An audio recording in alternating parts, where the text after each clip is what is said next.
साधु संत देते हैं, पहले विष भक्षण किया, अब मिट्टी खा करके अपने दांतों का परिमार्जन लाओ करने भगवान ने इसलिए मिट्टी खा ली। भगवान ने मिट्टी नहीं खाई, भगवान ने अपने भक्तों के चरणों के रज को अपने मुख में रख लिया। भगवान ने कहा जो मेरे भक्त होते हैं मैं उनके चरणों का दास हूँ, मेरे मुकुट के मणि हैं, इसलिए जिस वृंदावन की भूमि पर मेरे भक्त विचरण करते रहते हैं हम उनके चरणों। और ब्रह्मा विनती करते हैं प्रभु यदि हमको मनुष्य बना देना तो वृंदावन का बनाना, यदि पक्षी बनाना तो कदम्ब के वृक्ष के ऊपर बैठ करके आपका बाट निहारता रहो, पक्षी बना देना तो वृंदावन का ही बनाना, अगर मिट्टी भी बना देना तो वृंदावन की बनाना, अगर ग्वाल भी बना देना तो वृंदावन का बनाना, अगर प्रभु खड़ाऊ भी बना देना तो अपने चरण कमलों का बनाना, रेत भी बना देना तो यमुना के किनारे का रेत बना देना जहां आप लीला करते हो। और प्रभु यदि गाय बनाना तो अपने ही बाड़े की गाय बनाना, जिसको चराने के लिए आप गोवर्धन की तलहटी में लेकर जाते हो वही गाय बना देना। विनती करते हैं कि मानुष हो तो वही रस खान, बसो मिल गोकुल गांव के द्वार में, और जो पशु हो तो कहाँ बस मेरो, चरो नित नंद की धेनु मझारन, तो पाहन हो तो वही गिरि को जो धर्यो कर छत्र पुरंदर धारन, और जो खग हो तो बसेरो करो मिल कालिंदी कूल कदम्ब की जारन।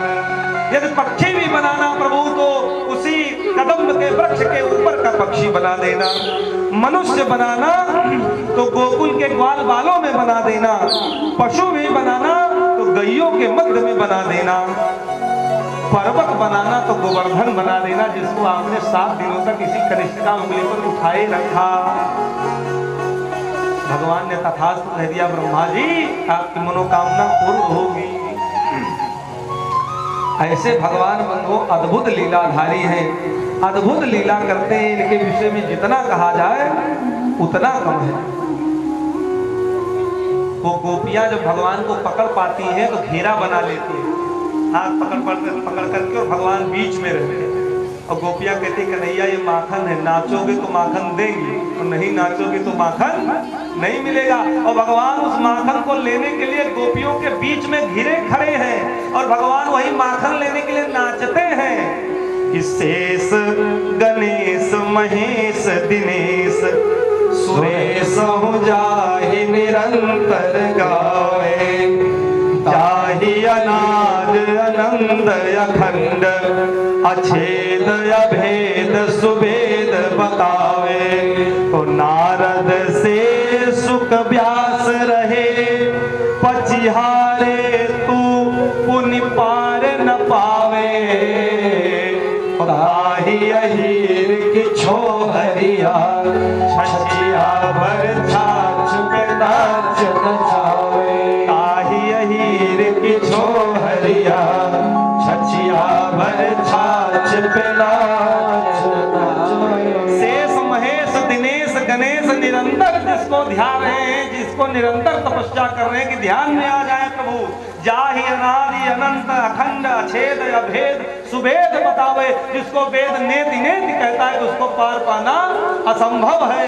ऋषि मुनि करोड़ों करोड़ों वर्ष तपस्या करते हैं, नारद जी अपनी बीड़ा पर नारायण नारायण गाते रहते हैं, कहा उन्हीं भगवान को प्राप्त करने के लिए बड़े बड़े विमलात्मा करोड़ों वर्ष तपस्या करते हैं। लेकिन गांव की ग्वालिन गंवार गोपियां, क्या कहते हैं गंवार, जो एक भी अक्षर नहीं पढ़ी है, वही गोपियां घेरा बना करके भगवान श्री कृष्ण को बीच में स्थापित करके कहती है कन्हैया ये माखन तब दूंगी जब नाचोगे, और भगवान वो माखन लेने के लिए नाचते। क्या करते हैं भगवान नाचते हैं, ताई हीर की छोहरिया छछिया भर छाछ पे नाच नचावे। भगवान कहते बताओ माया लोगे कि हमको लोगे? गोपियों से भगवान ने कहा था माया चाहिए हमें चाहिए, तो गोपियों ने कहा देखो आपकी माया में तो हम बहुत दिनों से नाच रहे हैं, 84 लाख योनियों में नाच ही रहे हैं। भक्त कहता है प्रभु अब माया नहीं चाहिए। क्यों? क्योंकि आपकी माया में तो आज तक हम नाच रहे हैं। 84 लाख योनियों, कभी चींटी बने, कभी बंदर बने, कभी भालू बने, कभी गधा बने, कभी कुत्ता बने, तो आपकी माया में तो हम नाच ही रहे हैं। इसलिए माया नहीं चाहिए, मायापति चाहिए। भगवान कहते हैं दोनों में फर्क है। अगर माया लोगे तो माया तुमको नचाएगी, तुम नाचोगे। अगर मुझको लोगे तो तुम नचाओगे, हम नाचेंगे। तो गोपियाँ कहती प्रभु माया नहीं चाहिए, मायापति आप ही आ जाओ, हम नाच नाच के थक गए हैं, आप नाचो। हम 84 में नाच नाच के थक गए हैं, प्रभु आप नाच दो। और भगवान गोपियों के सामने भक्त के वश में होकर के नाचते हैं, नृत्य कर रहे हैं। ऐसे भगवान अद्भुत लीला कर रहे हैं। जब माता चोटी बना देती है कन्हैया की, तो कन्हैया धूल उठा करके उसी में लगा लेते हैं कि धूरी भरे अति शोभित श्याम जो, तैसी बनी सिर सुंदर चोटी। और खेलत खात फिरे अंगना, पग पैजन बाजल पीर कसौटी। या छवि को रस खान बिलोकत, वारत काम कला निज कोटि। और काग के भाग बड़े सजनी, हरि हाथ से ले गए माखन रोटी। काग के भाग बड़े सजनी, हरि हाथ से ले गए माखन रोटी। धूल भरे अति शोभित श्याम, तैसी बनी सिर सुंदर चोटी। जैसे धूल है उसी प्रकार चोटी प्रतीत हो रही है। खेल भी रहे हैं, खा भी रहे हैं। खेलत खात फिरे अंगना, पग पैजन बाजत पीर कठौती। पीली धोती और करधनी माने कमर में बांध दिया। जब भगवान चलते छन छन छन छन छन छन छन छन बजती है। इस छवि को रसखान कहते। जब मैंने अवलोकन किया, वारत काम कला निज कोटि। कामदेव करोड़ों कला को न्यौछावर कर दे, तब भी वर्णन करना मुमकिन है। और वो यशोदा के आंगन का कौवा भी धन्य है, काक मुसुंडी भी धन्य है कि भगवान के हाथों से छीन छीन करके प्रसाद ग्रहण कर रहा है। काग के भाग बड़े सजनी, हरि हाथ से ले गए माखन रोटी। कौवा भी धन्य है जो भगवान के हाथों से मक्खन मिश्री लेकर जा रहा है और ग्रहण कर रहा है। बंधु, ऐसे भगवान अद्भुत लीलाधारी हैं जो ऐसे भगवान को न प्रसन्न कर पावे। बारी मथे धृत हो ही बरु, सिकता ते बरु तेल। लेकिन बिनु हरि भजन न भवत रहिया सिद्धांत। बालू तो पेरने से भले तेल निकल आवे, हो सकता है कदाच संभव हो जाए, लेकिन संभव नहीं होता। गोस्वामी जी कहते बारी मथे धृत होई बर, सिकता ते बर तेल।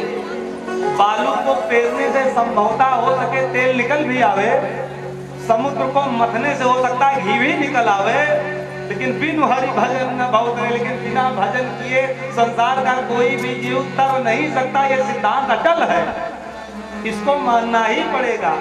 दुनिया के जितने काम हैं असंभव हो सकता है संभव हो जाए, लेकिन बिना भजन किए अगर कोई सोचे कि हम भगवान को प्राप्त कर लेंगे, ये सिद्धांत अटल है, इसको कोई नहीं बदल सकता। अगर भगवान की भक्ति प्राप्त करना है, मुक्ति प्राप्त करना है, तो सत्कर्म करना ही पड़ेगा। बहुत कुछ दिया है, तेरा सुख दिया है, तेरा सुख दिया है। मुझे तूने मालिक बहुत कुछ दिया है, मुझे तूने मालिक बहुत कुछ दिया है। तेरा शुक्रिया है, तेरा शुक्रिया है, तेरा शुक्रिया है, तेरा शुक्रिया है।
शुक्रिया है, तेरा शुक्रिया है, तेरा शुक्रिया। मंत्र नहीं आता कोई बात नहीं, श्लोक नहीं आता कोई बात नहीं, शास्त्र कहते सब छूट है, कुछ ना आवे कोई बात नहीं, लेकिन हमारे स्थान पर बैठ करके इतना तो कम से कम कह दो कि प्रभु बहुत बहुत धन्यवाद, बहुत बहुत आपका आभार, आपने इतना सुंदर मनुष्य का शरीर दे दिया, मैंने मानव जन्म तुझको हीरा दिया, तू वृथा में गंवाए तो मैं क्या करूं, मूढ़ मृगतुल्य चारों दिशाओं में तू ढूंढने मुझको जाए, कोसता दोष देता तो मुझको सदा, मुझको ये ना दिया, मुझको वो ना दिया, कोसता दोष देता तो मुझको सदा, मुझको ये ना दिया, मुझको वो ना दिया, और श्रेष्ठ सबसे मनुज तन तुझे दे दिया, सब्र फिर भी ना आए तो मैं क्या करूं। भगवान कहते इतना सुंदर शरीर दे दिया और फिर भी सबसे श्रेष्ठ शरीर दे दिया और फिर भी सब्र नहीं आता तो मैं क्या करूं, दुर्लभ हो। क्या करते हो, प्रत्येक दिन पाप करते हो, इसकी चर्चा हम अगले दिन विस्तार रूप से करेंगे, कैसे आप प्रत्येक दिन पाप कर रहे हैं।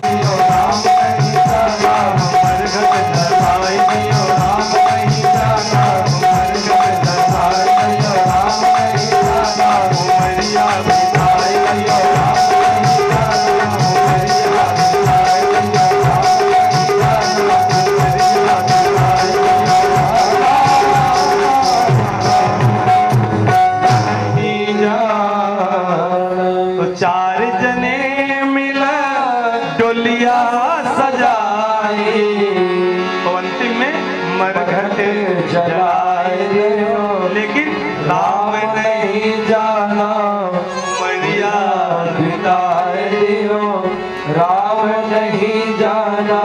इतनी लंबी अवधि प्राप्त करके भगवान को नहीं जान पाए, पाप करते रहे, अधर्म करते रहे, अन्याय करते रहे, अत्याचार करते रहे, और कर कर कर कर करके गठरी बांधी और यहीं पर लाद ली, और लाद करके जब आया बुलावा चले गए, लेकिन जिसको जानने आए थे उसको नहीं जान पाए, जो करने आए थे वो नहीं कर पाए और सब किए, जो नहीं करना चाहिए वो भी किए, लेकिन जब धर्म कर्म की बात आई तो सैकड़ों सवाल खड़े कर दिए, जब सत्कर्म की बात आई तो हजारों सवाल खड़े कर दिए। न पाप करते हुए संकोच हुआ, न असत्य बोलते हुए डर लगा, न अन्याय करते हुए कष्ट हुआ, पूरा जीवन बीत गया। जो जानने के लिए हम आए थे, जो जनाने के लिए आए थे, वही नहीं कर पाए, और अंतिम में इस दुनिया के चौराहे पर कितनों से मेल मिला हुआ, कितनों से मिले मजबूरी में, कितनों से अपने आप हुआ, तो कुछ से मिलकर के खुशी हुई, कुछ से मिलकर संताप हुआ, जिससे मिलना था मिल न सके, इस कारण पश्चाताप हुआ, जिससे मिलना था मिल न सके, इस कारण पश्चाताप। इस जीवन में कितने नए लोग आए, मिलते गए, सबसे परिचय बनाते गए, जानकारी लेते गए, तमाम नए रिश्ते जुड़ते गए, जिनको हम कभी जानते भी नहीं थे उनसे भी हमारा संबंध हो गया, बड़ा अच्छा संबंध हो गया, जिससे किसी जन्म में संबंध नहीं था और इनसे हर जन्म जन्म से संबंध था, इन्हीं से संबंध बनाना भूल गए, बाकी सबसे संबंध बना लिए। तो निवेदन है इनके लिए भी समय निकालो, कुछ धर्म कर्म करो, कुछ सत्कर्म करो, कुछ अच्छा काम करो, क्योंकि उन्हीं की जय जयकार होती है। हम नहीं कहते तो नाग नागिन को छेड़ो तो छेड़ो करो, लेकिन उसके फन पे न नाचो, श्याम पैया पड़ो, नदी नाले न जाओ। माँ गोदी में ले ली तो लेकर के कहती कन्हैया में रोकती थी, नदी नाले न जाओ, बीच धारा न जाओ, काली नाग को न छेड़ो, उसके फन पे न नाचो, लेकिन तुम मानते नहीं थे। भगवान ने बचा दिया, मेरा लाला बच गया, और उसका विधि पूर्वक पंचगव्य से स्नान कराया गया, अगन्यास कर न्यास कराया गया, और वो कालिया नाग का भगवान ने उद्धार कर दिया। वो उस यमुना के हृदय को छोड़ करके रमण द्वीप पक्षभुज के बीच द्वारिका चला गया। उसके बाद में बंधु भगवान ने चीर तेरे माथे मुकुट विराज रहो तेरे गोवर्धन महाराज महाराज तेरे माथे मुकुट विराज रहो तेरे गोवर्धन महाराज महाराज तेरे माथे मुकुट विराज रहो तेरे गोवर्धन महाराज महाराज मुकुट विराज रहो तेरे माथे मुकुट विराज रहो तेरे माथे मुकुट विराज रहो तेरे माथे मुकुट विराज रहो तेरे माथे मुकुट विराज रहो श्री गोवर्धन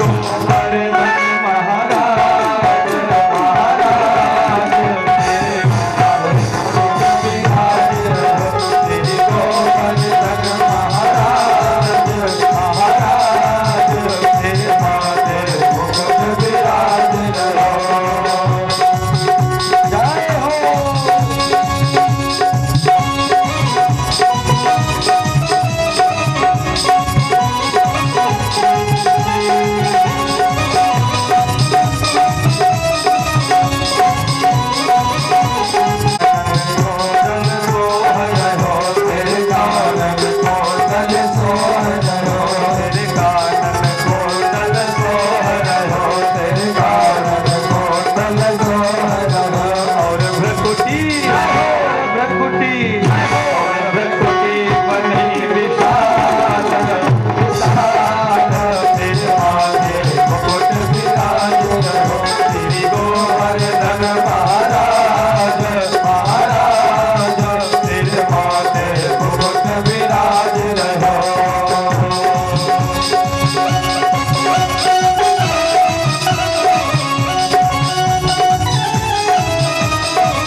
पुजारी शिव सागर जी महाराज उपस्थित हैं और व्यासपीठ से उनका बहुत बहुत स्वागत है, वंदन है, अभिनंदन है। आप लोग जोरदार ताली बजाकर महाराज जी का अभिनंदन करिए।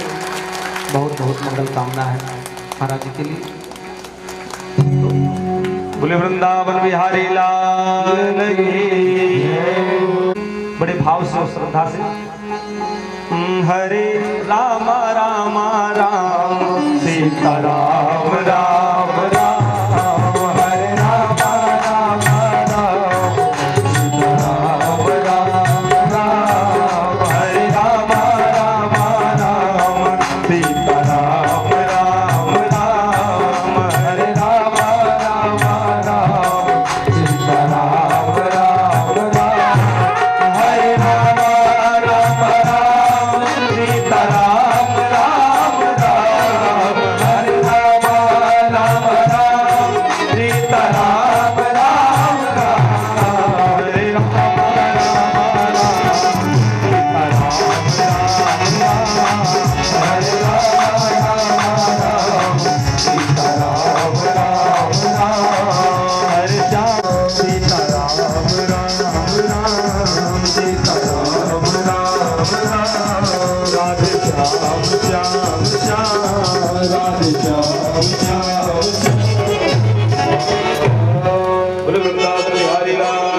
भागवत महापुराण की, व्यास भगवान की, सुखदेव महाराज की जय हो।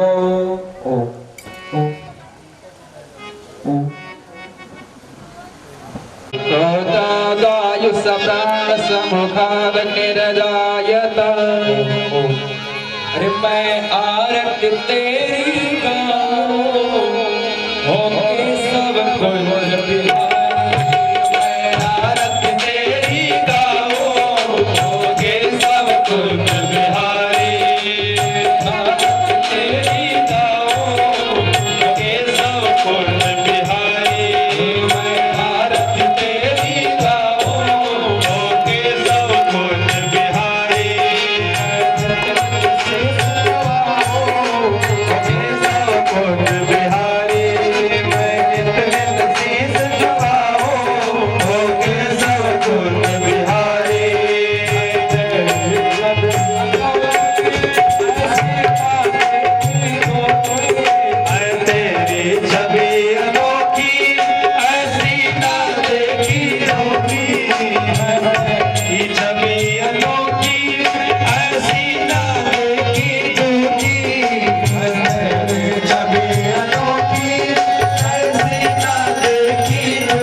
आरती तेरी गाओ जय सब कुछ बिहारी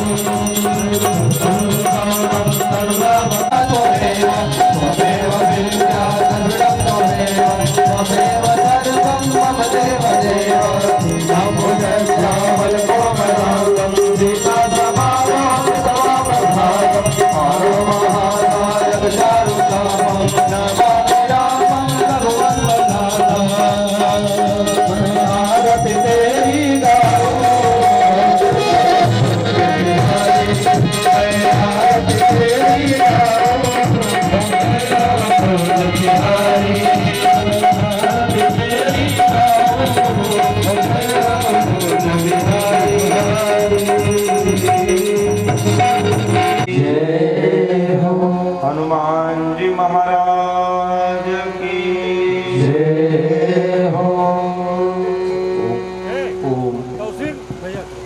ओम अकारण करुणा वरुणालय भक्तवांछा कल्पतरो परम ब्रह्म परमात्मा के पावन पवित्र चरणों में बारंबार प्रणाम करते हुए हनुमान जी के चरणों में प्रणिपात प्रणाम निवेदित करते हुए मंच पर उपस्थित आचार्यगण, संगीत के बंधु, उपस्थित आदरणीय यजमान जी श्री जगदम्बा प्रसाद तिवारी जी, उनके सुपुत्र शिव कुमार जी, कृष्ण कुमार जी, आदरणीय हरे जी, समस्त भद्र पुरुषों, मातृशक्ति वंदनीय कार्यकर्ताओं, आइए आज षष्ठम दिवस की मंगलमय वेला में प्रवेश करने से पूर्व कुछ क्षण भगवान के दिव्य नामों का गुणगान करते हैं, भगवान के दिव्य नामों का स्मरण करते हैं और उसके बाद में भागवत भागीरथी में प्रवेश करें बड़े श्रद्धा और भक्ति के साथ मिल करके।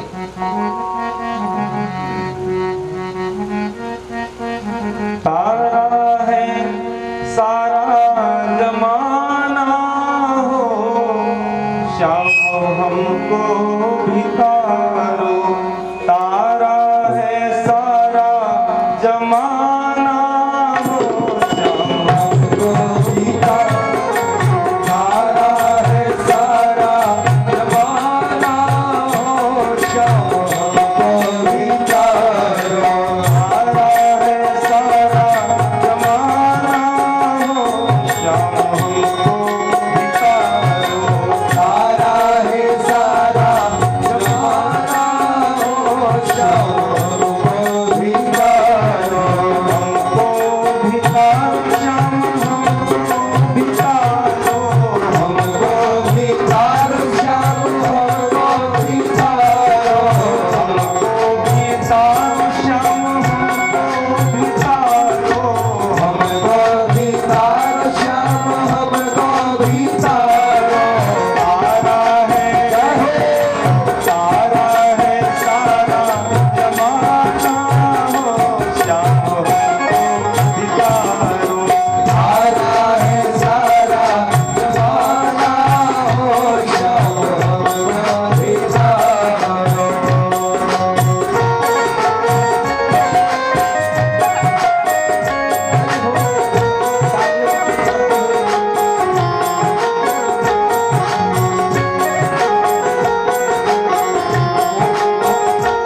ओम उपस्थित सभी सुधी श्रोतागण, आज कथा के सप्तम दिवस की इस मंगल बेला में हमारे अयोध्या धाम से गुरुकुल महाविद्यालय के अध्यापक गुरुदेव भगवान श्री राजेंद्र प्रसाद तिवारी जी गुरु जी का आगमन हुआ है। व्यासपीठ से बहुत बहुत मंगल कामना है गुरु जी के लिए। आइए श्री मद भागवत की ललितमयी कलितमयी दिव्यमयी इस भागवत कविरति में जिसका आज षष्ठम दिवस है, सुखदेव जी महाराज राजा परीक्षित को ये कथा गंगा के किनारे श्रवण कराए और सूत जी महाराज 88,000 शौकादि 88,000 ऋषिमुनियों को कथा सुना रहे हैं।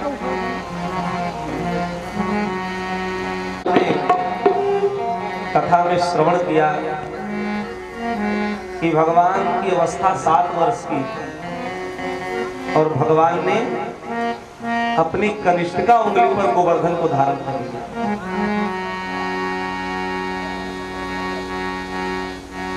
और सारे गोपी ग्वाल वालों को उन्होंने रक्षा की। वैसे तो परमात्मा सर्व सामर्थ है और उन्होंने केवल गोपी ग्वाल वालों की रक्षा नहीं की, अपितु संसार के संपूर्ण भक्तों की रक्षा की। और इंद्र परास्त होकर के भगवान के चरणों में आ गया और गिर करके स्तुति करता है, विनती करता है, नमस्तुभ्यं भगवते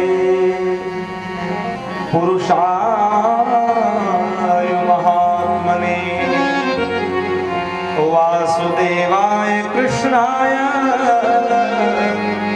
सात्वतां पतये नमः। हे प्रभु, पुरुषाय महात्मने, संपूर्ण संसार के जीवधारियों में मूल आप हो, संपूर्ण संसार के मूल आप हैं। महात्मन है, संपूर्ण सृष्टि आपके ही क्रियाकलाप से संचालित होती है, चलती है, इसलिए आपके चरणों में बार बार कोटिशः प्रणाम है। और इंद्र भी परास्त होकर के भगवान के चरणों में प्रणाम करता है, माफी मांगता है, क्षमा मांगता है। प्रभु, मैं आपको बालक स्वरूप समझ करके मैंने सोचा ये कोई संसार का जीव होगा, लेकिन आप तो साक्षात ब्रह्म है, परमात्मा है, इसलिए हमको क्षमा कर। और भगवान ने उसको क्षमा कर दिया और सारे गोपी ग्वाल वालों की रक्षा की। एक दिन भगवान ने जिन गोपियों को ये कहा था कि शरद पूर्णिमा की रात्रि में हम महारास करेंगे, रासलीला करेंगे, वो रात्रि भी नजदीक आ गई। भगवान ने गोपियों को ये वरदान दिया था कि भगवान पीता रात्रि शरदोत फुल्ल मल्लिका वीक्षरन्तुम मनश्चक्रे योग मायामुपाश्रितः। सुखदेव कहते हैं परीक्षित शरद ऋतु थी, उसके कारण बेला चमेली आदि के सुंदर सुंदर पुष्प खिले हुए थे और यमुना के किनारे शीतल मंद सुगंधित वायु बह रही थी और यमुना की लहरें झकोर मार रही थी, यानी लहर बड़ी सुंदर दिखाई दे रही थी। और शरद पूर्णिमा में पूर्ण चंद्रमा दीप्यमान दिखाई दे रहा था। पूर्णिमा का चंद्रमा देखे ना, वो चंद्रमा बिल्कुल श्वेत चांदनी बिखेरता हुआ मानो दिन हो, ऐसा प्रतीत हो रहा था, बड़ी सुंदर। और भगवान उसी कदम्ब के वृक्ष के नीचे खड़े होकर के और दाहिने पैर के ऊपर बायां पैर रख करके और बंसी को लेकर के अपने अधरों से लगाए और शरद पूर्णिमा की रात्रि में करते हुए बड़े सुंदर ध्वनि निकालना प्रारंभ कर दिए।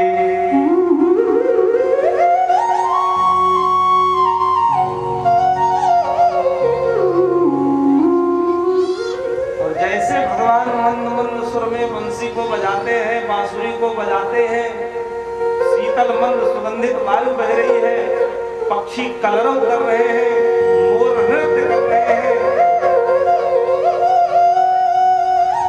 सारा वातावरण आनंदमय दिखाई दे रहा है।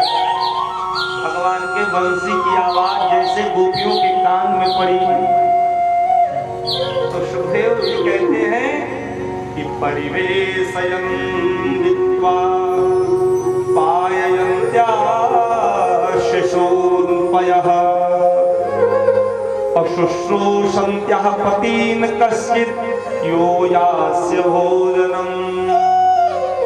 कहते परिवेशयन् जब जित्वा, कोई गोपी भोजन बना रही थी, रात्रि का समय था, भोजन बना रही थी, तो कुछ तो बनाया था और कुछ चूल्हे पर रखा हुआ था, बन रहा था, पका भी नहीं था। जैसे भगवान की बंसी की आवाज कानों में पड़ी, तैसे सब कुछ छोड़ छाड़ के भोजन वैसे आधा पक्का आधा कच्चा छोड़ करके भगवान कोई छोटे से बच्चे को स्तनपान करा रही थी, दूध पिला रही थी, और जैसे भगवान की बंसी की आवाज कानों में पड़ी तैसे उस बच्चे को बगल रख करके सुला करके उनकी भागती हुई भगवान के पास जाने के लिए उद्यत हो गई। और कोई गौशाले में गायों का दोहन कर रही थी, तो कुछ तो दुआ था, कुछ आधा अधूरा छोड़ करके जैसे बंसी की आवाज कानों में पड़ी तैसे भगी।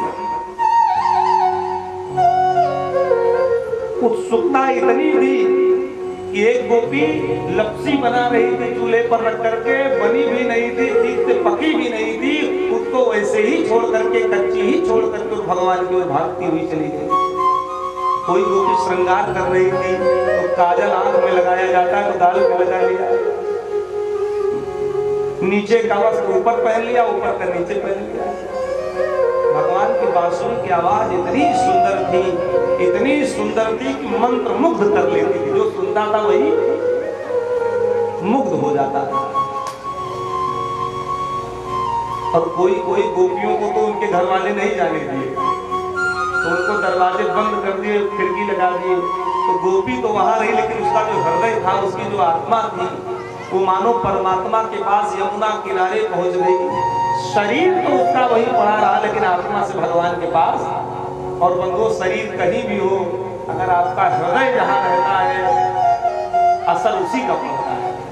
शरीर यहाँ हो, मन कहीं और लगा हो, बैठे यहाँ हो, ध्यान आपके चप्पल पे हो, जूते पे हो, कहीं ऐसा ना हो उठा लेता।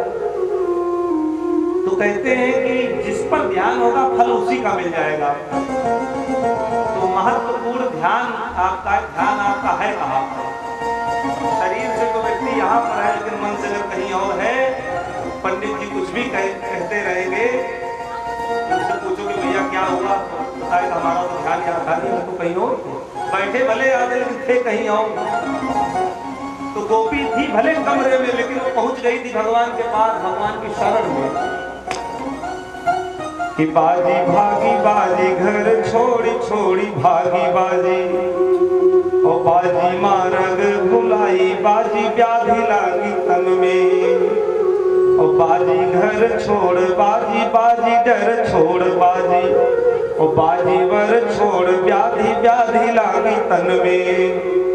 तो बाजी के उठी न पीर, बाजी के बंधे न धीर, और बाजी कहे बंसी बजी है यमुना पुलिस में, और बाजी कहे कहाँ बाजी यमुना के तीर बाजी, बाजी कहे बांसुरी बजी है वृंदावन में, बाजी कहे बांसुरी बजी है वृंदावन में। सारी गोपियां आकर के, हजारों की संख्या में गोपियां आकर के और भगवान को चारों तरफ से घेर लेती है। यमुना के किनारे कदम्ब के वृक्ष के नीचे भगवान संपूर्ण गोपियों से घिर गए। जैसे देखा तो पहले तो स्वागत किया, स्वागतम वो महाभागः अप्रियम किम करवाणि वः अव्रजस्यानामयं कश्चित् ब्रूता गमन कारणम्। गमन कारणम, अरे गोपियों तुम्हारे यहाँ आने का कारण क्या है? पहले तो स्वागत किया, स्वागत है, लेकिन फिर दोबारा पूछे कि आपके आने का कारण क्या है? इतनी दांती तुम यहाँ क्यों, क्या करने आई हो? जो पतिव्रता स्त्रियां होती हैं वो पर पुरुष के पास नहीं जाती, इसलिए तुम्हारा धर्म ये है कि रात्रि का समय है और तुम अपने परिवार के पास जाओ, अपने पति के पास रहो, अपने बच्चों के पास में रहो, और यहाँ आने का तुम्हारा कोई औचित्य नहीं, इसलिए जाओ, लौट जाओ। क्योंकि जो पातिव्रत धर्म को धारण करती हैं उनके जीवन में बड़ा वो जो तेज होता है, इस विषय में मैं तुमको उपाख्यान भी सुना देता हूँ। एक स्त्री थी, वो अपने पति के चरणों की सेवा कर रही थी, तो कुछ क्षण बाद देखती है कि उसका छोटा सा बालक अग्नि की ओर जा रहा है, तो ये दौड़ करके उस बालक को उठाई नहीं, सेवा करती ही रही। और भगवान की कृपा देखो, वो पति के चरणों को छोड़ करके नहीं थी, उसका बालक अग्नि के पास पहुंच भी गया, लेकिन वो अग्नि शीतल हो गई, उस अग्नि से उसके बालक का हाथ जला नहीं। ये पातिव्रत धर्म में ये शक्ति होती है। इसलिए गोपियों तुम पातिव्रत धर्म को धारण करो, तुम्हारा यहाँ आना नीति संगत न्याय संगत नहीं, इसलिए चली जाओ। गोपियां हंसने लगी और हंस करके कहते हैं, कृष्ण तुमने तो एक उदाहरण सुना दिया, हम भी एक उदाहरण सुनाना चाहते हैं। आप सुनाओ। तो कहा ये बताओ, किसी का पति परदेश चला गया हो, कमाने के लिए परदेश गया हो और काफी दूर चला गया हो, और उसकी स्त्री गांव में ही हो, घर में हो, और उसके फोटो की पूजा करे रोज, क्योंकि वो तो बाहर है, उसके फोटो को देखे, फोटो से स्नेह करे, फोटो की पूजा करे, और एक दिन उसका पति आ जाए और दरवाजा बंद करके वो फोटो वाले पति की पूजा करती रहे, और बाहर पति आकर के दरवाजा खटखटाए, दरवाजा खोलो, तो बताओ उसका क्या करता है? वो फोटो की पूजा करती रहे, या असली पति आ गया है उससे जाकर के मिले?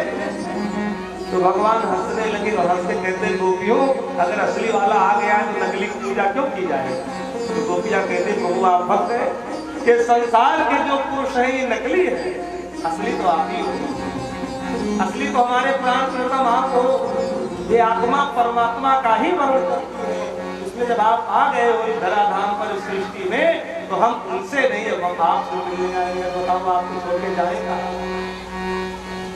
भगवान हंसने लगे और हंस करके कहते हैं कि गोपियों तुम्हारा मनोभाव जानने के लिए मैं ये कह रहा था कि तुम्हारी प्रीति हमारे ऊपर कितनी है, तुम्हारा स्नेह कितना है। गोपियां कहती है कि पितु मातु सहायक स्वामी सखा, तुम ही एक नाथ हमारे हो, और जिनके कछु और आधार नहीं, तिनके तुम ही रखवारे हो। ये गोपियां कोई और नहीं है भैया, ये गोपियां वेद की 16,000 ऋचाएं ही गोपियां बनी हैं। और पद्म पुराण में, स्कंद पुराण में सीधे सीधे स्पष्ट वाणी में लिखा गया है, ये दंडकारण्य वन के जो ऋषि मुनि थे, जिनको भगवान दर्शन नहीं दे पाए त्रेता युग में, उन ऋषि मुनियों को भगवान ने कहा द्वापर में अवतार लेकर के मैं तुम सबको दर्शन दूंगा और मनोकामनाओं को पूर्ण करूंगा। ये वही ऋषि मुनि है, गोपी बने हैं, कोई गोपियां साधारण नहीं। सुगभीर विविज्ञान, शास्त्र कहते हैं जहां वेद की ऋचाएं नहीं पहुंचती वहां गोपियां पहुंच गई। पढ़ी लिखी नहीं है, अनपढ़ है, लेकिन स्नेह है, भक्ति है, श्रद्धा उनके अंदर इतने प्रकार है कि भगवान उनके प्रेम में उनसे बंध गए, उनके प्रेम में बंध गए। और वही यमुना के किनारे कदम्ब के वृक्ष के नीचे भगवान ने अनेक रूप धारण कर लिया, तो सारी गोपियों के साथ में रास करना प्रारंभ कर दिए। दो गोपियों के बीच में कृष्ण और वो यमुना का तट इतना पावन पवित्र दिखाई देने लगा मानो असंख्य ताराओं का समूह जगमगा रहा हो चांदनी रात में। और महाराज प्रारंभ हो गया। तो महाराज हो रहा था, इतने में गोपियों को अभिमान हो गया। क्या हो गया? अभिमान हो गया। किस चीज का अभिमान हो गया? कि भगवान केवल मेरे ही पास में है। प्रत्येक गोपी को अभिमान हो गया भगवान मेरे पास है, हमसे ज्यादा स्नेह करते इसलिए हमारे पास है। और बंधुओं, भगवान को सब कुछ प्रिय है लेकिन अभिमान नहीं प्रिय है।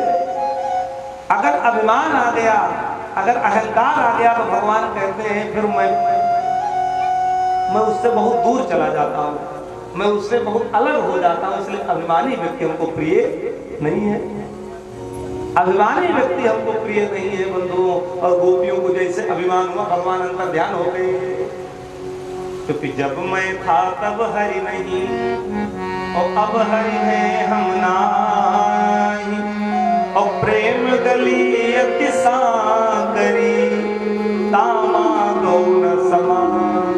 भगवान कहते जब मैं था, ये मेरा है, सबका मालिक मैं हूँ। जब तक अहंकार था, जब तक अभिमान था, तब तक जीव को ये आभास नहीं था भगवान मेरे पास है, मैं उससे दूर चला जाता हूँ। वो अपने अभिमान में ही खोया रहता है। और जब मैं और मेरे का भाव समाप्त हो जाता है, तब मैं उसके अंतःकरण में आ जाता हूँ। क्योंकि जब मैं रहता है तब मैं नहीं रहता, और जब मैं समाप्त हो जाता तो मैं आ जाता हूँ। क्योंकि प्रेम की गली इतनी सकरी है, इसमें दो आदमी नहीं, एक ही आदमी रह सकता है। या तो अभिमान रहेगा तो या तो स्वाभिमान रहेगा, दो में एक ही को स्थान मिलेगा। और जहाँ अभिमान होता है भगवान कहते वहां हम नहीं होते, और जहाँ स्वाभिमान होता है मैं वहां होता हूँ। अंतर ध्यान। नारद को भी अभिमान हो गया कि हमने कामदेव को जीत लिया,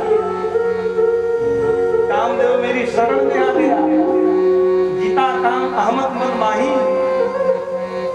और मन में सोचने लगे शंकर जी ने तो केवल काम को जीता, क्रोध को नहीं जीत पाए शंकर जी। चितवत काम भयो जल छारा।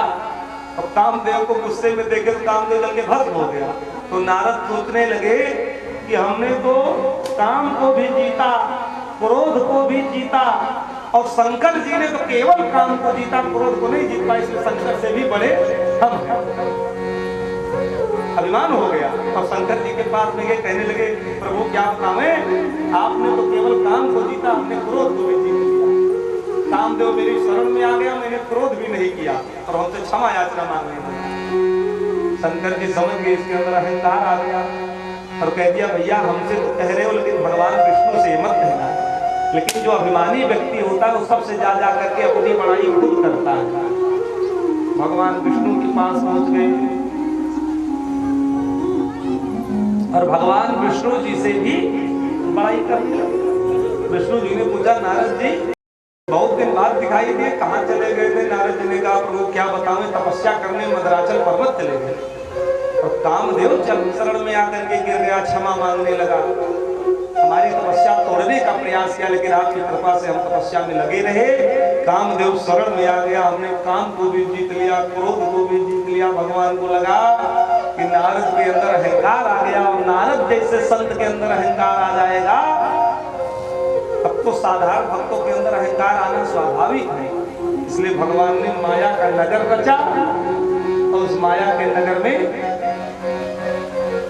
विश्वजित की कन्या विश्वमोहिनी का स्वयंवर का कार्यक्रम रखा गया, सब माया। और फिर नारद उसमें गए, और उनका आगे कथा है, उसमें नारद का अहंकार टूटा। भगवान ने नारद को बंदर का रूप बना दिया। ब्रज छोड़कर सबका दिल तोड़कर, प्रेम ब्रज सा कन्हैया नहीं पाओगे, नहीं पाओगे। जा रहे हो तो जाओ, ब्रज छोड़कर सबका दिल तोड़कर, प्रेम ब्रज सा कन्हैया नहीं पाओगे, नहीं पाओगे। जय हो